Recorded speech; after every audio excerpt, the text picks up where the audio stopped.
The Center to Protect Free Speech focuses on all free speech issues, but specifically we focus on donor privacy, free speech on college campuses, and commercial speech.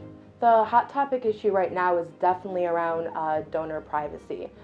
There are multiple bills and policies going through state legislatures right now that are trying to closely monitor and regulate donations and donors and how they interact with our public policy. A lot of people will say that this is about transparency, but really these are bills designed to intimidate people from using their free association rights under the First Amendment to donate and be active in the causes that they believe in. If you'd like to hear more about donor disclosure and the legal implications and arguments around it, you should definitely listen to this clip from Cleta Mitchell. As legislatures across the country are getting started with their work, there's one issue that seems to be popping up in legislatures all over the country, and that is legislation which is described as bringing transparency to the political process, when in fact these bills that are being introduced have the opposite effect, and they would require, in many cases, disclosure of donors to nonprofit organizations. Let's talk about why that's a really bad idea. First, we have a First Amendment right as Americans that allows us to join together with other citizens of like mind to promote and advance causes and issues that we care about. We're able to give money to organizations to speak on our behalf about causes and issues we care about.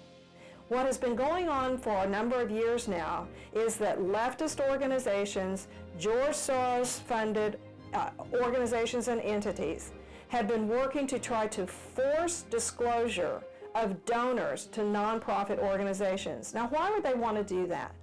They want to do that because they want a target list of donors to conservative organizations so that they can intimidate and chill the willingness of conservatives to give money to conservative issue groups. That's really what this is about.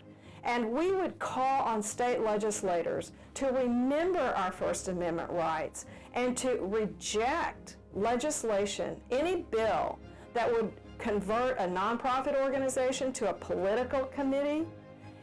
That is a really bad idea, and it is code for converting these organizations from issue-based organizations who promote or oppose issues to ones that require disclosure of their donors.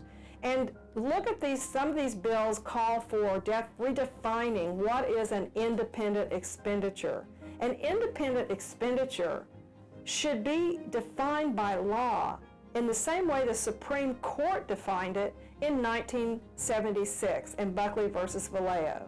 The Supreme Court said that there should be a bright line under the First Amendment so that citizens will know in advance which speech is going to be subject to government regulation and which speech is not going to be subject to government regulation. And when a bill comes to the legislature and it proposes to change the definition and blur that line and to convert independent issue speech into some kind of regulated speech requiring disclosure of donors and that sort of thing, that's a problem under the First Amendment.